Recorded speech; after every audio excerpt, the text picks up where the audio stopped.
Hey, but what do you want me to tell these other guys?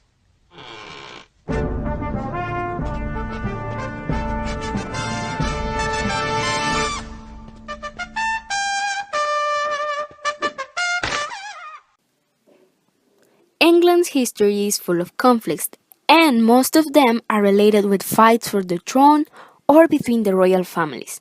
One of the bloodiest and longest events in England history was the War of Roses.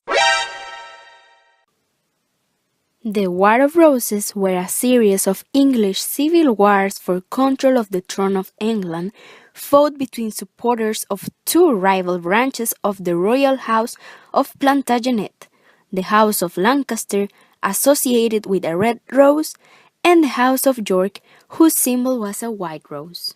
Before the events of the War of the Roses happened, there was already a tension between the Lancastrian and the Yorkist families to take the throne after the death of Henry V.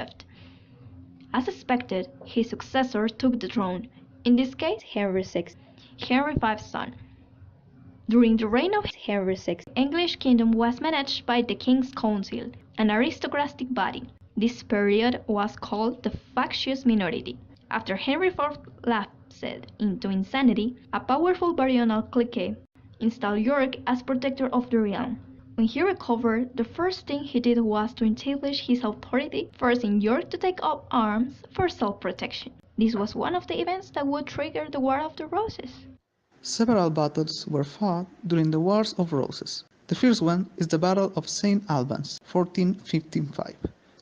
It took place on the town of St. Albans, situated on the old Roman Watling Street and lying 20 miles northwest of London. The battle occurred because York became convinced that his destruction was being planned by Henry's forceful queen, Margaret of Anjou. The next one is the Battle of Taunton.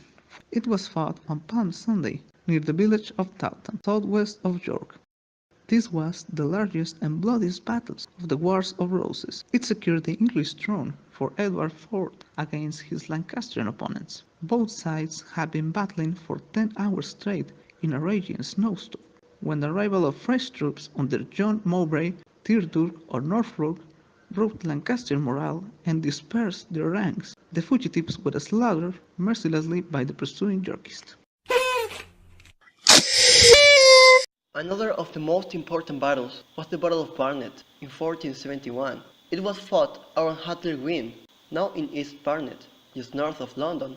It was a momentous victory for the Yorkist king, Edward IV, over his Lancastrian opponents, the adherents of Henry VI. That very same year, the Battle of Tewkesbury happened. This battle was a decisive encounter on the wars. Here, the Lancastrians tried to counter the Yorkists after their defeat in the Battle of Barnet. After several weeks, the victory was of the Yorkists, leading to the execution of Henry VI.